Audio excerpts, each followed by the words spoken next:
Hey, what's up guys? In today's video we're going to be going over some recent rumors and news regarding PlayStation. But before I get into the video, make sure you leave a like, share with your friends, and subscribe if you haven't already. It really helps the channel grow. So the first topic I want to talk about is the confirmation of Sony acquiring Bluepoint Games. This article is coming from PlayStation Lifestyle and it reads, Sony acquires Bluepoint Games, studio now working on original content. After a slip earlier this year revealing plans to do so, Sony has finally officially announced its acquisition of Bluepoint Games, welcoming the notable remaster and remake developer to the PlayStation Studios family. However, what Bluepoint is up to next isn't another remaster or remake, but original content that the studio sees as the next evolution of itself. Bluepoint began its notability with its work on remasters of beloved games like the God of War collection, the Ico and Shadow of the Colossus collection, and Uncharted the Nathan Drake collection. It started to evolve with full remakes of games, 2018 stunning PS4 release of Shadow of the Colossus and Demon's Souls as a PS5 launch title in 2020. As a part of PlayStation Studios, Bluepoint president Marco Thrush told IGN that the studio's next project is now original content, something he feels is the next evolution of Bluepoint's growth. Our next project, we are working on original content right now. We can't talk about what that is, but that's the next step in the evolution for us. Even the growth from remasters to remakes was a huge step up that allowed the studios to create original work on top of an established blueprint. However, Thrush stopped short of revealing much about what original content actually means. It could be creating an all-new IP of their own, or it could be developing the next entry to an established IP, something that would still be considered original content. Though, if it's notable that he chose the phrasing original content rather than new IP or original title. Up until now, Bluepoint has always been an independent studio, even though it's worked closely with Sony over the years. Only 2 of its games have ever gone to a non-PlayStation platform. Metal Gear Solid HD Collection also released on Xbox 360, and the team did the Xbox 360 port of Titanfall. But outside of those 2 experiences with Konami and Electronic Arts, Bluepoint's work has always been with Sony and PlayStation. The acquisition allows Bluepoint to retain its size and studio culture while allowing people on the Sony side to fill in for any gaps. This means that the studio can focus on what it does best, the games, while leaning on the resources that Sony has. Hall said, I've also in my past run an independent studio, and I realize that the amount of work you need to do, even when you have close partnerships on business acquisition and making sure you hedge your bets. There's a lot of energy that goes into that. I know that if we take that off of Thrush's plate and let him focus on what he wants to focus on with his team, then I think that's good for both parties. It's good for them because they get to do what they love most, and it's great for us because there's even more focus by Bluepoint on what we want, and that is amazing content, amazing games to come out of Bluepoint. All of Sony's acquisitions are made around giving already talented and proven teams the ability to do the work with the resources of Sony and PlayStation backing them, providing a security they may not have as independent developers. It's not just about scooping studios up for the sake of getting bigger, but about empowering teams to do their best work free of all the concerns that come with being independent. From the sounds of things, we aren't likely to see Bluepoint's next game anytime soon, but PlayStation Studios head Herman Hulst is happy to step back and let Bluepoint take its time on the upcoming project. It's always about making quality games in a way that's sustainable for the teams, for the individuals on the teams, Hulst said, because obviously when we acquired a team like Bluepoint, this is a long-term play for us, right? We're not in it to get some quick results. So yeah, I mean, obviously this got leaked, I think a couple months ago that Bluepoint got acquired. It was, I believe, the same day that Sony officially announced that they were acquiring Housemarque. I think like the Japanese PlayStation Twitter account posted the same photo, but instead of it saying welcome Housemarque, it said welcome Bluepoint Games. Everyone was like, did they just leak it? And then they deleted it after I think a couple days, and then we hadn't heard anything since, and a lot of people were starting to think maybe that was a fake, and maybe Bluepoint Games actually is still independent and they're just gonna stay independent. But I mean, this confirms that they are now officially making games for PlayStation only. They pretty much already have been, besides that Metal Gear Solid collection and Titanfall. But yeah, I mean, a lot of people thought maybe they'd be making a remake of Metal Gear Solid or maybe Silent Hill, but it seems like they're going to be working on a new IP, so that is actually really interesting, and I cannot wait to see what Bluepoint Games has in store for us, even though it'll probably be a few years before we even see anything from them. But moving on to the next topic, I want to talk about the recent news that Sony has filed a patent that could bring PS5 games to PlayStation Now streaming. Now, every article in this video that I'm going to be reading from is coming from PlayStation Lifestyle, so I will leave them linked down in the description if you want to check these articles out for yourself. But this article starts off saying, Sony Interactive Entertainment has filed a patent that would allow the streaming of games using a network of NVMe SSDs. These are the same storage drives used in the PS5, which could mean that PS5 games will come to Sony's PlayStation Now streaming service in the future. First reported by DualShockers, the patent for the ultra high-speed, low-latency network storage details the process of storing multiple copies of games and save data across several storage drives, a process commonly used in video game streaming services. Specifically, the patented network would be able to keep track of the different data blocks stored on the drives and access them directly, which is one of the reasons why the PS5's internal SSD features faster loading times than the PS4. In short, the streaming network would be able to keep up with the PS5's data transfer speeds and open up the possibility of streaming PS5 games. Several rumors have surfaced in the past of a possible response to Microsoft's Xbox Game Pass, which currently boasts an active user base of 18 million players. Sony recently started 1080p streaming on PlayStation Now back in April and is likely bringing the service to New Zealand and Australia. Additionally, Sony announced that a total of 5 Final Fantasy games would come to the service over the course of several months and has been adding some other hard hitters over the past couple of months. Notably, the patent was originally filed back in April, around the same time as the 1080p streaming update. If anything, the new patent proves that Sony is continuing to work on its streaming infrastructure by future-proofing the company's streaming service network for the next generation. Sony has also hinted at more announcements relating to PlayStation Now, as well as a partnership with Microsoft to utilize its Azure cloud infrastructure. While the patent alone isn't too much to write home about, it could portend some rather big PlayStation Now developments in the future. So this is a pretty interesting article. Sony hasn't really fully used PlayStation Now like a lot of people have been hoping that they would. Me personally, I've tried streaming on PlayStation Now, and if you don't have, at least back on the PS4 era, if you don't have really solid internet speeds and a good internet connection, streaming games on there was a complete nightmare. Now, luckily, that was pretty much just for PS3 games. For all the PS4 games, you could just download them, so no one really had any problems with that. But now it seems like sometime in the near future, we'll be able to stream PS5 games. This doesn't impact me at all because I don't really like streaming services.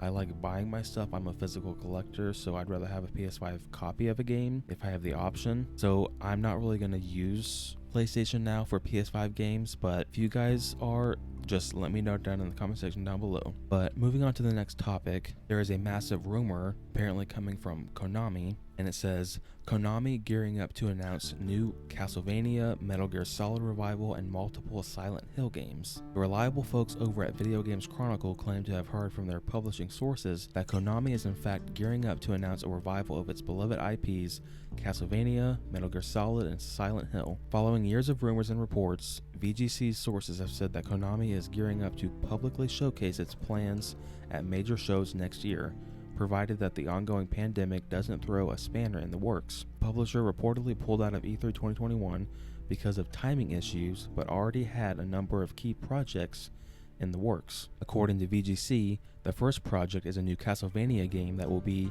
a reimagining of the series. Development is already underway internally with support from external Japanese studios. Previous reports suggested that Bluepoint Games, which is now under Sony Interactive Entertainment, might be working on a Metal Gear Solid remake.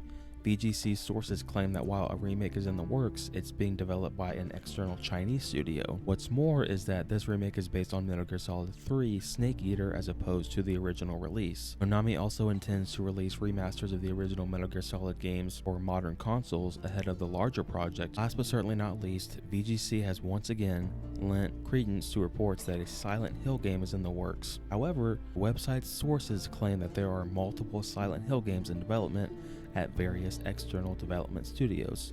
one of which is a major Japanese developer that has not been disclosed as previously reported. Considering VGC's track record, we have some faith in this report. Following its publication, GameSpot editor and Kinda Funny's Tamor Hussein tweeted that he's heard of the Metal Gear projects before and is confident it's a genuine effort and something will show up eventually. So out of all the topics I'm talking about today, this one is the most interesting to me because I've only played a couple of the Metal Gear Solid games. I've never played Castlevania, I've never played Silent Hill, but it makes sense, especially for Metal Gear and Silent Hill, to come back to modern consoles with either remakes or remasters or just new installments in the franchises, because they're very successful franchises. It would make sense that you would make a new Metal Gear game, you would make a new Silent Hill, or at least bring all the old games to the Xbox Series X and the PS5. It would just be free money for Sony. Now I don't know how popular Castlevania is. Like I said, I've never played that before, but if it looks cool, I'll definitely give it a shot. But yeah, a lot of people were saying, including myself, that whole abandoned situation was,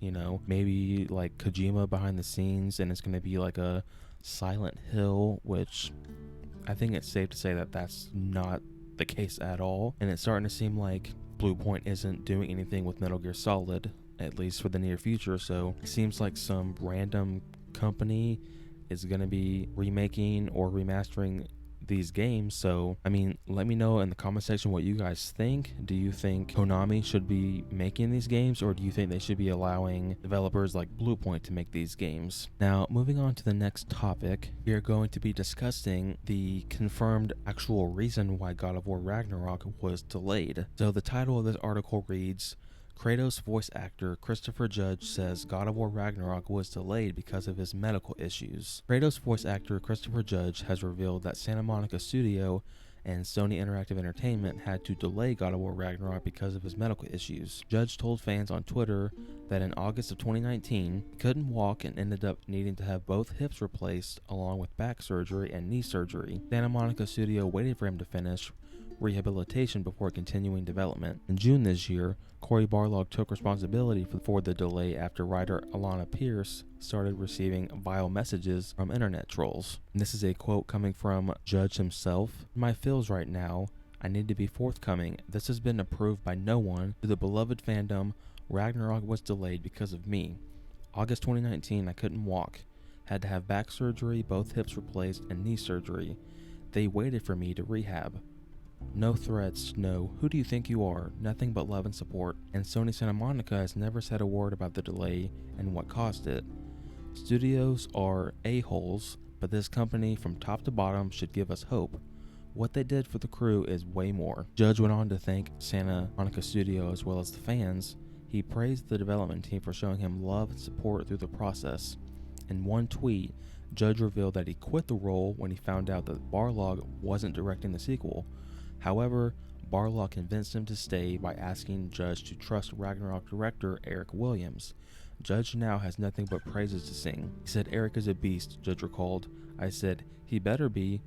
Update, Eric Williams is a mother effing beast. God of War Ragnarok will release sometime in 2022. So yeah, this is a very interesting article because back when PS5 was just about to come out, it was in September of 2020, and we got the first ever teaser for God of War Ragnarok, and it said 2021. Pretty sure most people were thinking that, probably 80% of them put in 2021 as a release date was just for like marketing, for people to like get hyped for the PS5 and to buy it, and that maybe they would some miracle hit that launch window of 2021. And then a few months ago they confirmed that it was going to be delayed to next year, but we just assumed that it was because like the game wasn't ready. Obviously that's true, but now we know why, and it's because the voice actor of Kratos was actually hurt back in 2019, and that's what he had to get done, like both hips and his knee and his back, like that sounds very serious. I'm glad that seems like he's fully recovered, so that's awesome news. And the way Santa Monica went about it by not even talking about that and just being very supportive, that is amazing, because usually studios do suck and they don't really care about their employees. But yeah, and one thing that I actually found out for the first time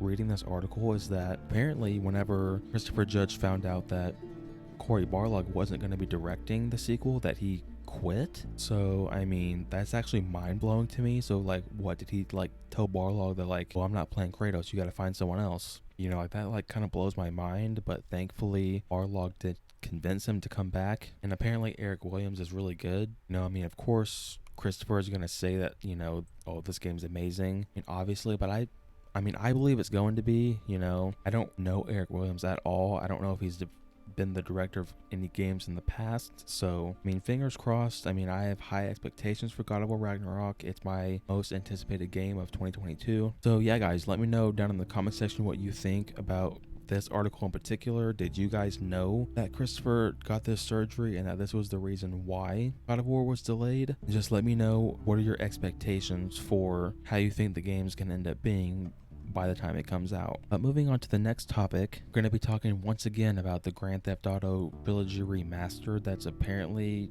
supposed to be releasing this year. So it says, Grand Theft Auto Trilogy Remaster appears on Korean rating board, possible November release for GTA 3, Vice City, and San Andreas. New listing on Korea's Game Rating and Administration Committee website has added further evidence to the rumored Grand Theft Auto Trilogy Remaster listing, which reveals that the remastered trilogy may be titled Grand Theft Auto The Trilogy. The definitive edition has since been removed from the rating board.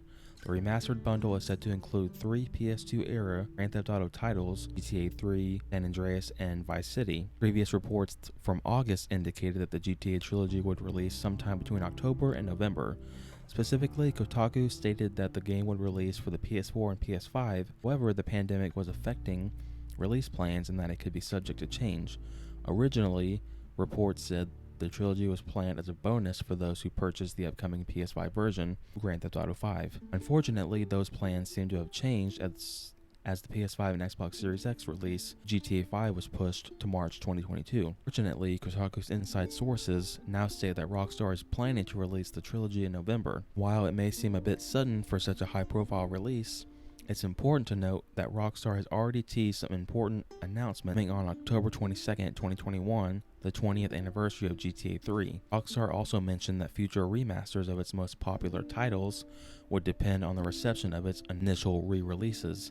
This means that if the remastered GTA trilogy does well, there's a chance we will also get to see a remastered Red Dead Redemption or Bully. Hence, looking forward to the next main line release in the GTA franchise. Will have to wait a bit though, as recent reports indicate that Rockstar plans to release GTA 6 in 2025 at the earliest in order to avoid crunch conditions at the studio. So yeah, I mean, I've talked about this trilogy recently, so I mean, if it does come out this year, I mean, it's cool. I've never played these 3 Grand Theft Auto games. I really like GTA 5. I'm kind of glad it's going to be having its own release and it's not going to be bundled with the PS5 version of GTA 5 because that looks pathetic. And that got revealed at the last PlayStation showcase. It completely turned me off. And no, apparently it's going to be having its separate release coming in, I'm guessing, November now. So I mean, if this is true, Sony has to announce this like within the next couple weeks at the latest. So if this is true and this does come out, I'll probably pick it up if it's not too expensive. But I want to know what you guys think. If this does come out this year, are you guys planning on buying it? Now, moving on to the final topic of the video, Sony has introduced this thing called game trials. And the first batch includes Death Stranding Director's Cut and Sackboy: A Big Adventure. Sony Interactive Entertainment is sending out emails to PlayStation Network users inviting them to try video games before purchasing them, called game trials. The scheme has been kicked off with Death Stranding Director's Cut and Sackboy: A Big Adventure. It goes on by saying, Death Stranding Director's Cut trial lasts 6 hours from the time you click download trial via console or add to library via web. This is going to be an issue if downloads starting crawling for some reason and internet speed just plain stinks when it comes to downloads. The email makes it clear that you only get 1 trial account per game. Trial period for Sackboy: Big Adventure lasts 5 hours and it's only available on the PlayStation 5. There was no such notice regarding platforms attached to Death Stranding Director's Cut. We're assuming that PS4 players can avail the offer too. Trials for both games will be available until October 28th. It goes on by saying, ever wanted to try some of the most popular games from PlayStation Studios before committing to the full game? Now you can. Head over to PlayStation Store and download your chosen game trial. Once you hit download, you'll get a limited amount of time to play the game. Whether you play or not, once the time is up, you will need to upgrade the full price game if you want to keep playing. If you received the aforementioned email and aren't from the UK, leave a comment below along with your region. So yeah, I thought I'd just give you guys just a little update on this whole game trials thing. Kind of like the PS5 games coming to PS Now. I don't really care about this. I mean, it's really cool for people that aren't really sold on a game and they want to just check it out and not have to pay for it, you know? I mean, for those people, that's awesome news. Like I said, for me, I don't really care about this. Usually once I watch a game's first ever like reveal trailer and I know not any plot details, but like the gist of what a game is, I don't really need to play it, especially if it's like a sequel or something, because I already know what to expect. You know, but this is actually a really cool feature that Sony's introducing, and I'm actually playing Death Stranding Director's Cut right now, and I'll probably make a review on it when I eventually do beat it. It'll probably take a couple weeks, but I mean, yeah, it does kind of suck though that as soon as you hit download, that's when the trial starts. So for me, I couldn't even use this because obviously you'd be downloading the digital version. I can never download even a somewhat smaller game in 6 hours. My internet's not good enough for that. So even if I wanted to do this, I still couldn't try this out. But hopefully Sony makes it to where it doesn't start until you actually boot up the game for the first time. You know, so you download the game start to finish, and then once you start playing, you have 6 hours. Yeah, guys, let me know your thoughts on all these topics in the videos. Let me know your opinions. What was your favorite topic of the video? And also let me know if you have picked up Death Stranding, and if you have, what are your thoughts on it? Thank you guys so much for watching. I really appreciate it, and I'll see you guys in next video. Take care.